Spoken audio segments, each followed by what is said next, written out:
Film treatment. Credo of gentlemen. Step 1. The night encounter. A luxurious villa in Los Angeles basks in the glow of its evening lights before the house falls into serene darkness. The quiet is broken by the hum of a luxury SUV pulling out of the driveway, driven by Frederick Fariner, a composed man in his 60s. Unknown to him, someone observes the villa through binoculars. As Frederick navigates the dimly lit streets, he makes a call to his wife, Dr. Nancy Fariner, a brilliant neurosurgeon. "Frederick, is something wrong? I'll pick you up from work." While driving, Frederick contacts his Tokyo stockbroker, leveraging the time difference to discuss a morning trade. He then surprises Nancy with a plan to dine at a quaint suburban restaurant, a longer, more scenic detour from their usual route home. Over a candlelit dinner, they discuss their grown sons, their thriving clinic, and the luxuries their wealth affords. The night feels perfect until they head home. On a winding, deserted road, a car suddenly pulls out ahead. Its glaring headlights temporarily blind Frederick. The vehicle roars past them erratically, and Frederick grows uneasy. "Nancy, haven't you noticed anything unusual?" "Nancy?" "Nothing." Frederick's mind drifts to past accidents he's witnessed, unable to shake off his instincts. Moments later, he makes a snap decision to turn back. Step 2. Discovery in the dark. Driving cautiously, Frederick spots fresh tire tracks leading off the shoulder of the road. As his headlights sweep the terrain, they reveal the motionless silhouette of a man lying near a rock formation. Nancy and Frederick rush to his aid. The man is unconscious but alive, his body bearing signs of severe trauma. They call for a rescue helicopter, which arrives swiftly to transport him to the Fariners' clinic. While Nancy oversees the man's emergency operation, Frederick stays behind to brief the police. At the accident site, investigators find no blood or skid marks, only a mysterious trail leading to the cliff's edge. It becomes apparent that the injured man didn't fall, he was pushed. At dawn, Nancy informs Frederick that the man, though critically injured, is stable. They drive home, but the night's events weigh heavily on them. As Nancy drifts to sleep, she wonders aloud how Frederick managed to spot the man in such darkness. Frederick doesn't answer, his mind haunted by the mystery. Step 3. A stranger without a past. Days later, the injured man regains consciousness. To everyone's dismay, he suffers from complete amnesia. Unable to recall his name or past, he mumbles fragments of sentences in Spanish and accented English. The staff assigns him a placeholder identity, Jorge Mendez. Jorge faces another cruel blow. Paralysis from a spinal injury confines him to a wheelchair. Despite this, he remains curious and sharp, intriguing Frederick, who feels responsible for the man's fate. Frederick attempts to jog Jorge's memory by sharing a deeply personal story, a tale of his own brush with death that forever altered his life. Step 4. Frederick's past life. Years earlier, Frederick lived a decadent life as the owner of multiple Caribbean casinos. His wealth afforded him everything, but it also made him reckless, straining his marriage to Nancy. During a fateful trip to Haiti, Frederick became entangled in a dangerous encounter. While dining at a hotel, he defended a young woman, Cleopatra, from an abusive admirer. Cleopatra's gratitude turned into a whirlwind affair. She invited Frederick and his friends on a yacht trip despite warnings of an approaching hurricane. Ignoring the storm, they set sail on Frederick's luxurious yacht, Equatorial Ballerina. The carefree revelry aboard was abruptly interrupted by armed men masquerading as law enforcement. What began as a routine check spiraled into a harrowing hostage situation. Step 5. Betrayal and survival. The intruders, led by a cunning mastermind, seized control of the yacht. Cleopatra revealed herself as a conspirator, betraying Frederick and his friends. One by one, his companions were taken away, never to return. Frederick, now alone and at the mercy of his captors, was taunted and humiliated. Finally, they cast him adrift in a small dinghy, leaving him to battle the raging hurricane alone. Against all odds, Frederick survived, vowing to abandon his reckless ways and embrace a life of integrity. Step 6. The Gentleman's Creed. Frederick concludes his story with a poignant reflection. "Frederick, that experience reshaped me. I sold my casinos and committed to a life guided by justice and compassion, a credo every gentleman should uphold." Jorge, moved by Frederick's transformation, begins to piece together fragments of his own identity. He suspects that his past may hold answers to the mystery of Frederick's attackers. Perhaps I was once a detective. If you allow me, I can help track down the men who wronged you. Good deeds deserve rewards, and evil deeds demand justice. Let's uncover the truth. Step 7. A new alliance.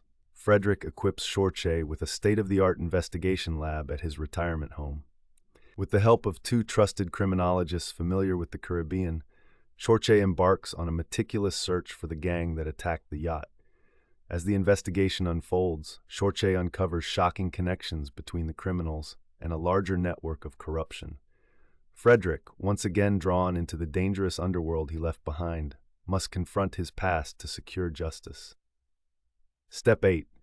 The Credo fulfilled. Through perseverance, the team dismantles the gang responsible for the attack, bringing them to justice. Shorche regains fragments of his memory, revealing that he was indeed a detective. With Frederick's support, he finds a renewed sense of purpose, becoming a beacon of resilience for others in the retirement home. Fate may strike us down, but it also offers us second chances. Your credo, Frederick, is what saved me. And yours has reminded me that redemption is always within reach.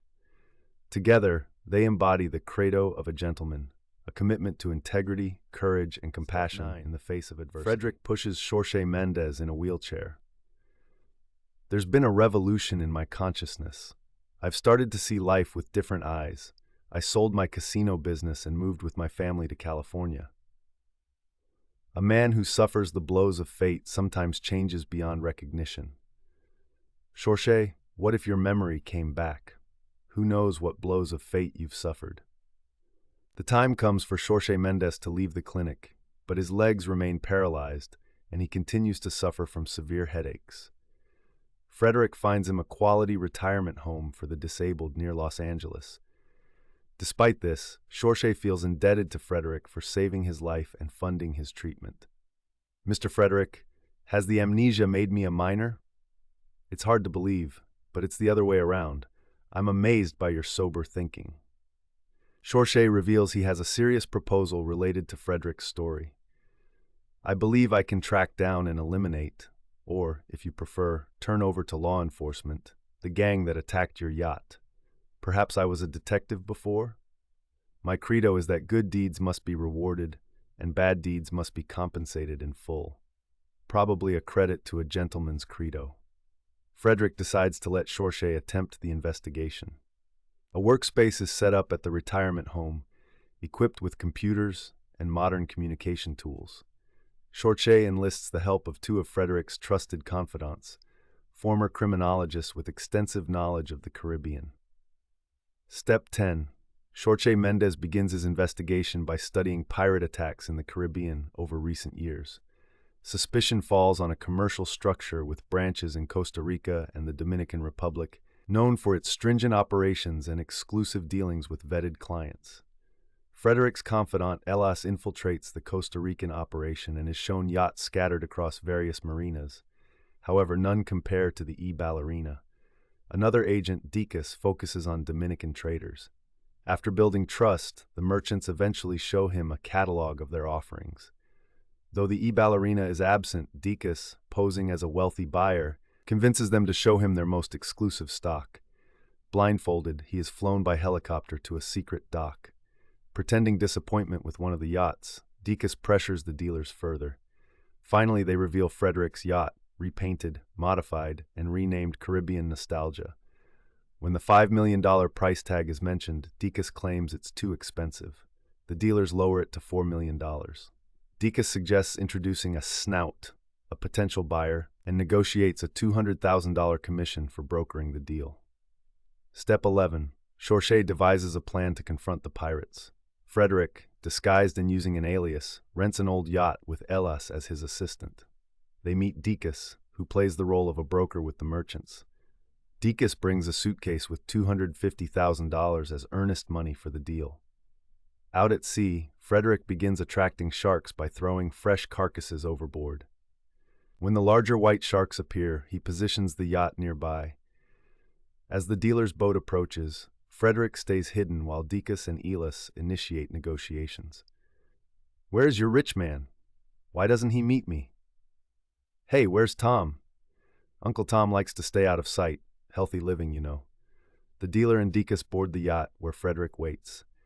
In disguise, Frederick recalls painful memories and recognizes the dealer's voice. That voice, I've heard it before. Step 12. Frederick emerges as Tom Raffner and greets the dealer, Raul Vargas, who does not recognize him. A pleasure, Mr. Tom. Without you, nostalgia would have rotted away, waiting for a buyer. Indeed, the circumstances of this meeting are extraordinary. Inside the cabin, Chorche discreetly sets up surveillance equipment. Outside, Frederick engages Raul in conversation, testing his memory.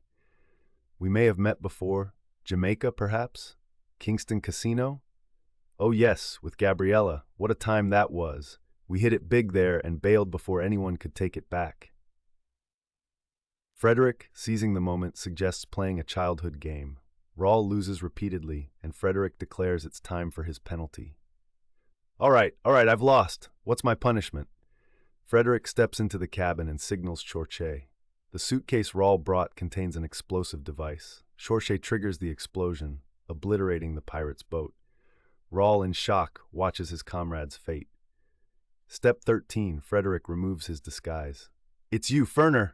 You're alive. And now, I'll give you the same chance you gave me and my guests. Frederick explains Raul's fate: donation of organs to save lives, a partial redemption for his crimes. Raul begs for mercy, but is silenced when Chorche rolls forward in his wheelchair. Raul points at Chorche. It's him! He's Esteban Pablos Ximenez, our boss. Chorche freezes as memories flood back. He remembers being betrayed by Raul and pushed into an abyss. Overwhelmed with fury, Chorche confronts Raul, demanding his name. Say it again. What is my name? Esteban Pablos Ximenez, our leader. Frederick watches as Chorche wrestles with his past and the shocking revelation of his Frederick sees no point in hiding his true appearance any longer. He removes his wig, peels off the glued-on mustache and beard, and wipes away his makeup. Raul, with a quizzical expression. It's the devil's riddle. I've just remembered. You're Ferner, and this pipe, gold-encrusted. I've seen it before. You're as lively as ever, yachtsman. Your gang gave me a chance to learn, and what did I do with it? I became the pirate villain you see now. Do the honorable thing for once. Dare to give me a chance. Frederick, deep in thought, recalls the Caribbean massacre where 6 innocent lives were lost. The pirate standing before him doesn't deserve a chance, not even the faintest hint of mercy. But the pirate code, twisted as it may be, leaves no room for outright denial. A chance must be given. I'll give you a chance, just one. As Raul seems on the verge of going overboard, Dick and Ed close in, ready to take him down. Frederick intervenes, signaling them to stand down. Remember what we said about fooling the pirate with the Panamanian butcher? Back on deck, addressing everyone. We'll give Raul Vargas the most honorable chance, a chance to make amends for his villainy. He'll face the Panamanian butcher. As a donor of human body parts, his life will save others. Why should electric chairs, poison injections, gas chambers, or gallows waste what could be redeemed? Criminals like him owe their victims this parody. Frederick turns to Raul with steely resolve. Frederick, Raul Vargas, you're a perfect match for this chance. Step 15. From afar, Chorche observes Raul's reaction. For the first time in a long while, Chorche feels a strange sense of liberation. In his wheelchair, he makes his way onto the deck. Raul, terror in his eyes as he glances at Chorche. It wasn't me. I didn't order the murder of your guests, Ferner. I didn't kill anyone. So what? Pointing directly at Chorche. It was him. That's the man. Frederick freezes in disbelief. Chorche, no, Esteban Pablos Ximenez suffers a psychological shock as memories long buried come rushing back. Night. A car. Esteban sits inside, dazed. When the vehicle stops, he is dragged out into the headlights' glare. Stumbling, his body feels impossibly heavy. In the haze, he sees Raul and 2 others. Esteban's tongue feels like lead as he mumbles, Raul, where are we? Raul, voice echoing like from a tunnel, I'm on holiday, amigo, with friends, but you, Esteban, might be at the gates of paradise or hell. Esteban is pushed toward the abyss. Grabbing Raul's shirt in desperation, he feels a sharp kick to his chest. The ground vanishes beneath him. He falls into darkness. Awakening from his trance, Chorchaban glares at Raul with pure hatred. He wheels himself closer, stopping by his former friend. Raul, what is my name? Raul, have you forgotten your name? Don't fake it. You're Esteban Pablas Ximenes. Boys, don't be fooled. That's our boss. One dead man, Ferner, has already risen, and now here's another. Is this a ghost ship? Step 16. Esteban acts with lightning speed. Swinging his fist, he lands a blow to Dick's groin, causing him to double over in pain.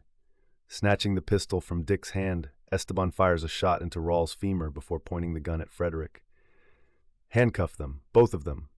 Raul, in agony, obeys and secures Frederick and Dick with handcuffs.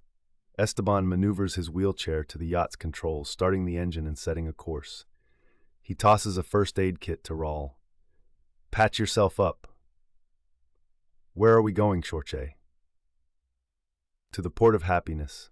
Do you remember my voice over the intercom when I told you to get in the boat? Silence fills the air, broken only by the rhythmic crashing of waves against the yacht's hull.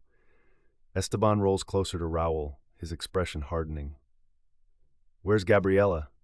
In pain, with a mocking tone. Aha! So you do care. But she wasn't really your wife, Esteban. She was mine. She was your wife, yes, but she was never your property. Raul's bravado falters. Tears streak down his face. Gabriela is gone. Gabriela is no longer Raul's here. Story. Esteban and Raul, two Cubans who grew up as best friends in Havana, were disillusioned with socialism and fled to the U.S., with Esteban's beloved Gabriela accompanying them. However, upon arriving in the States, Esteban changed. No longer satisfied with being a simple expatriate, he began plotting ways to get rich. Esteban's downfall began when he tried to frame Gabriela, the owner of a factory, blackmailing a wealthy man for money. He made a fortune but soon began spiraling out of control, frequenting bars and hanging out with prostitutes. Gabriela, who still loved him, struggled to cope as her health worsened. Out of love and pity for Gabriela, Raul married her. Esteban, humiliated, began to stew in bitterness. Eventually, the Cuban immigrants were granted U.S. citizenship, and Raul and Esteban began speaking again, leaving old grievances behind. They both turned to robbery and piracy in the Caribbean to survive, with Gabriela joining their criminal activities. Their schemes thrived, and the three ex-Cubans grew rich, each purchasing luxury homes in Miami. They became ruthless, even willing to kill for money, including robbing Fariner. Esteban's love for Gabriela reignited, and she too had not forgotten him. As the boss of a criminal gang, Esteban openly began dating Gabriela.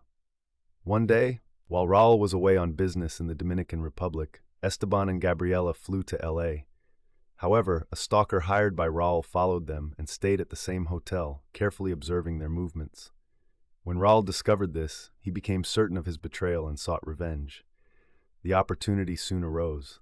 Esteban, oblivious to the surveillance, went out every day. In a motel bar, the stalker befriended him, drugging his drink. The plan was to push Esteban off a cliff, with Raul taking control of the gang afterward. Esteban wasn't supposed to survive. Gabriela returned home, but after Esteban disappeared, she fell into despair. She became alienated, turning to drugs and wandering for days. Tell me, what happened to Gabriela? Want to know? Then listen. On that fateful day, I had a meeting at the Orlando airport, leaving early. The tax department officials visited the house asking about you, Esteban. They threatened Gabriela, gathering information on our family. Gabriela called me, saying she no longer wanted any part in our dirty dealings. When I returned, I was stunned to see her with her hair chopped off, dressed in a leather rocker outfit. While we were having a meal, Gabriela pointed my pistol at me and pulled the trigger. I was terrified. What was she doing?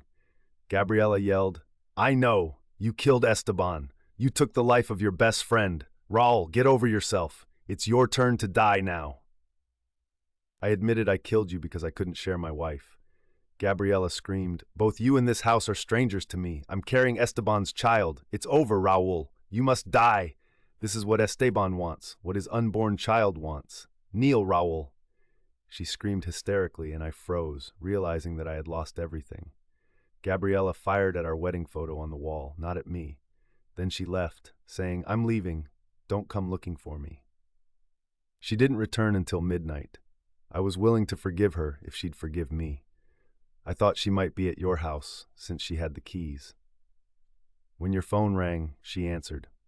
I begged her to come back, but Gabriella spoke the words from the Testament, and the prophet said to Moses, "Let the wealth of the wicked be turned to ashes." When she realized our lives were already ashes, she hung up. I rushed to your house, a sense of dread settling in. I saw flames engulfing your house. Was Gabriella burning alive? But I heard about a girl in a black leather suit, riding a Harley-Davidson. When I returned, I saw 2 candles burning by your door with your portrait beside them. I thought, Gabriella must be losing it. Inside, I was struck on the back of my head. I collapsed. When I regained consciousness, I smelled something foul. As I tried to get up, I accidentally hit the light switch, and that's when the explosion happened. The blast threw me outside. The house burned down. Gabriella was found charred on the 2nd floor. Action 18. So, Raoul, we're both homeless now. Soon we'll both be hosted at the Port of Happiness. Chorch, have you finally remembered who you are? By chance, Esteban learned that the owner of Gratis had sold the casino and moved to L.A. He didn't believe Ferrer was alive, but searched until he found Ferrer's house. After seeing Frederick, Esteban followed him for days, watching him like a living miracle. The yacht speeds through the waves. Suddenly, dark cliffs loom ahead. What are you doing, Esteban? Frederick, I'm stuck on your Credo. With that, Esteban rushes to Raul, unlocking Dick's arm and slipping the handcuff onto his wrist. Handing the key to Dick. Free Frederick! Save yourself! The cliffs grow nearer. Dick frees Frederick and Ella, and time runs out. Frederick orders not to leave Chorch. Together, with Raul handcuffed to him, the men manage to throw Esteban overboard. At the same moment, Frederick, Al, and Dick leap off the boat. Moments later, the yacht crashes into a rock and bursts into flames. Esteban, still in his wheelchair, sinks into the water, dragging Raul with him. Both seem doomed, but then Dick dives in, reaching them. He unlocks Esteban's arm from the wheelchair and helps him to safety. Raul escapes, the wheelchair falls, a nearby fishing boat arrives.